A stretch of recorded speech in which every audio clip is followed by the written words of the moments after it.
Hello दोस्तों, मैं इस्माइल खान। आज के इस वीडियो में हम लोग डोमेस्टिक एयर कंडीशनर की जो कूलिंग कैपेसिटी होती है उसको समझेंगे। आमतौर से हम एयर कंडीशनर की जो कूलिंग कैपेसिटी है उसे टन में समझते हैं, मतलब 1 टन एसी हो या 1.5 टन है या 2 टन की एसी है। पर इन एयर कंडीशनर पर जब हम कूलिंग कैपेसिटी लिखी हुई देखते हैं तो ये आमतौर से टन में ना लिख के बल्कि कुछ और लिखा होता है। मिसाल के तौर पर ये किलो कैलोरी पर आवर या BTU पर आवर में लिखा होगा।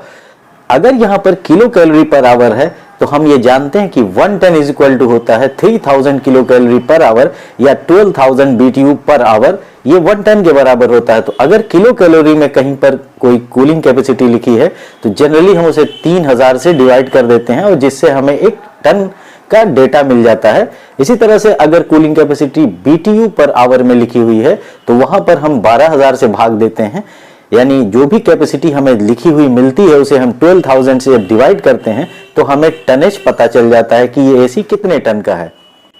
पर आजकल जो कूलिंग कैपेसिटी लिखी हुई आती है वो किलो कैलोरी पर आवर या ब्रिटिश थर्मल यूनिट के अलावा भी कुछ होता है और ये आमतौर से वाट में लिखी होती है। वाट में लिखी हुई कूलिंग कैपेसिटी को अक्सर टेक्नीशियन नहीं समझ पाते हैं और मुझसे यूट्यूब पर कमेंट करके अक्सर सवाल ये पूछे जाते हैं, या और भी जो मेरे स्टूडेंट्स हैं कहीं भी काम कर रहे हैं तमाम जगह पर, वो अक्सर ये सवाल पूछते हैं। उनको ये कंफ्यूजन होती है कि अगर कूलिंग कैपेसिटी वाट में लिखी हो या HP में लिखी हो या किलो वाट में लिखी हो तो इसे हम टन में किस तरह से कैलकुलेट करेंगे।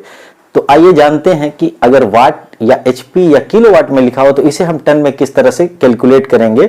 वीडियो को शुरू करने के पहले एक छोटी सी रिक्वेस्ट है कि अभी तक चैनल आपने सब्सक्राइब ना किया हो तो जरूर कर लें और ऑल नोटिफिकेशन बेल को भी प्रेस कर लें, जिससे इस तरह की नॉलेजेबल वीडियो सबसे पहले आप तक पहुंचे। दोस्तों, किसी भी एयर कंडीशनर पर कूलिंग कैपेसिटी जरूर लिखी होती है, पर जैसा कि मैंने आपको पहले बताया कि ये किलो कैलोरी पर आवर या BTU पर आवर में लिखी होती थी, पर आजकल ये ज्यादातर वाटेज में लिखी होती है।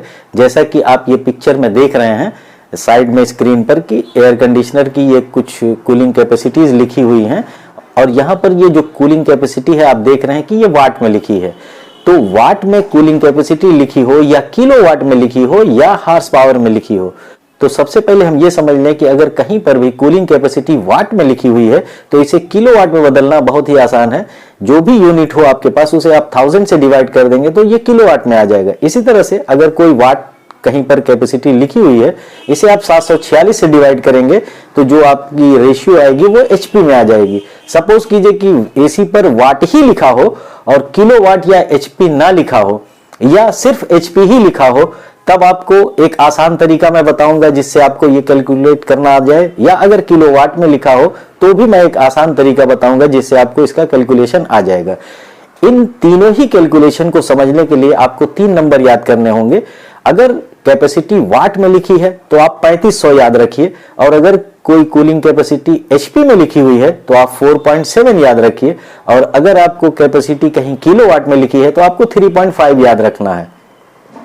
जैसा कि आप ये देख रहे हैं कि यहाँ कूलिंग कैपेसिटी वाट में है और इस वाट को आप 3500 से डिवाइड कर देंगे तो आपको जो इसका टनेज है वो पता चल जाएगा।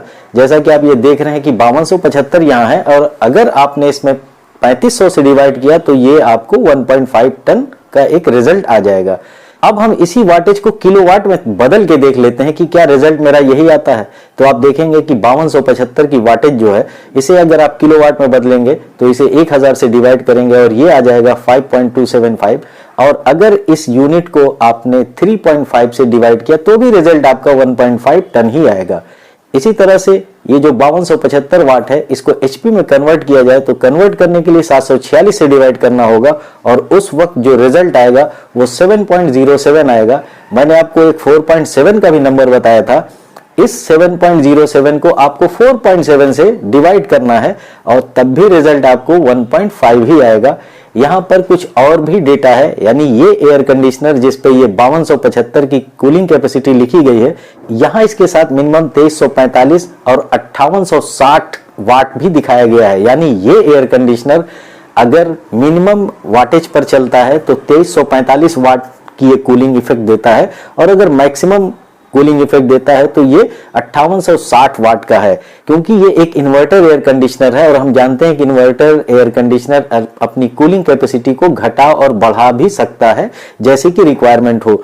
तो यहाँ पर जो डेटा आपको दिखाई दे रहा 2345 वाट और 5860 वाट, आप हमें कमेंट करके जरूर बताइएगा कि इसका टनेज क्या आएगा, यानी 2345 वाट का क्या टनेज आएगा और 5860 का क्या टनेज आएगा।